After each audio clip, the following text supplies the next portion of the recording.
വയനാടിൻ്റെ അവസ്ഥ നമ്മളെല്ലാവരും കണ്ടുകൊണ്ടിരിക്കുന്നതാണ്. ഈ ഒരു സിറ്റുവേഷനിൽ നമ്മളെല്ലാവരും ഒറ്റക്കെട്ടായിരുന്നിട്ട് ഒരുമിച്ച് നമ്മൾ ഈ പ്രതിസന്ധി അതിജീവിക്കണം.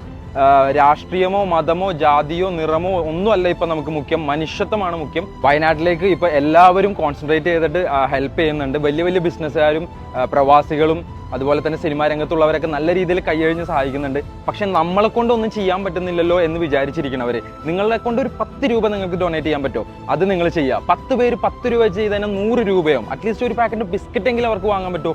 അത് തന്നെ ഏറ്റവും വലിയ കാര്യം. ഇനി അതല്ല, നിങ്ങൾ മറ്റൊരു സംസ്ഥാനത്തോ മറ്റൊരു ജില്ലയിലുള്ളവരാണെങ്കിൽ നിങ്ങളുടെ കോൺടാക്ട്സ് എല്ലാം കണക്ട് ചെയ്തിട്ട് ദുരിതത്തിൽ പെട്ട് നിൽക്കുന്നവർക്ക് സഹായമായിട്ട് എന്തൊക്കെ നിങ്ങൾക്ക് ശേഖരിച്ച് ഡിസ്ട്രിബ്യൂട്ട് ചെയ്യാൻ പറ്റുമോ, അങ്ങോട്ട് എത്തിക്കാൻ പറ്റുമോ, അത് നിങ്ങൾ ചെയ്യുക. ഇതൊന്നും അവർക്ക് നഷ്ടപ്പെട്ടതിനോ നഷ്ടപ്പെട്ടവർക്കോ തുല്യമാവില്ല എന്നറിയാം. പക്ഷെ നമ്മൾ ഇതെങ്കിലും നമ്മൾ ചെയ്യാം. ഫേക്ക് ന്യൂസുകൾ സ്പ്രെഡ് ചെയ്യാതിരിക്കാൻ നോക്കുക.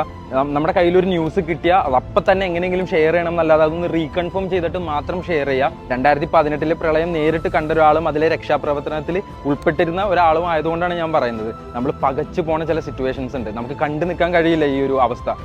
ഇന്ത്യൻ ആർമിയും ജനനേതാക്കളും നാട്ടുകാരും എല്ലാവരും ചേർന്ന് നമ്മൾ ഒറ്റക്കെട്ടായിരുന്നു ഇത് അതിജീവിക്കും. കാരണം നമ്മൾ മലയാളികൾ എല്ലാം അതിജീവിച്ച് വന്നവരാണ്, ഇതും നമ്മൾ അതിജീവിക്കും.